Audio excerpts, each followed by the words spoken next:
But these are the basic things that we thought if we put together for those two grades. As the country anticipates for the transition of the first batch of CBC candidates to junior secondary school, Deputy President Rigathi Gachagua has affirmed that CBC implementation is still on despite claims that his government intends to scrap it off. Ile wajuaji yote wanajua mambo ya masomo, hii ndio nafasi yenu, mulete hiyo ujuaji iangaliwe na ifanyiwe kazi. Speaking during the commissioning of the workforce on educational reforms, Gachagua reiterated the importance of CBC in aligning learners with skills match.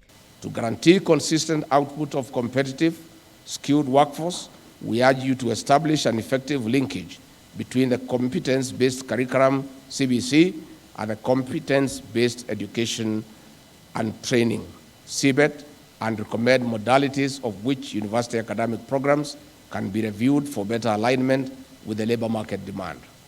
On his part, Education Cabinet Secretary Professor George Magoha has appreciated the current government in its consideration to enhance learners' education countrywide through fixing loopholes in the education sector. CBC is going nowhere, and that we shall be working around to ensure that it survives.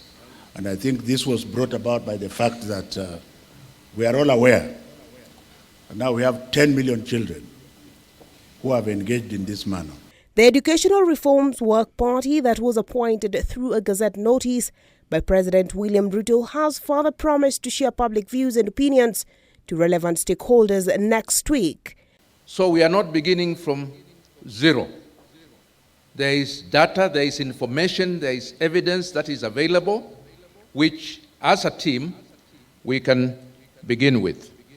We will therefore need to consult the reports of the previous teams, as well as any policy papers and reports by various agencies in the sector.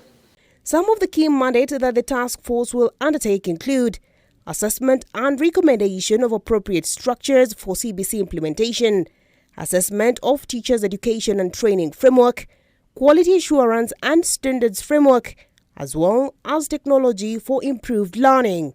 The 49-member team is expected to conduct public participation across all the 47 counties with relevant stakeholders, with a progressive report expected to be presented to the President every 2 months in the course of the 6 months tenure in office. Bentura Komboka, K24, Nairobi.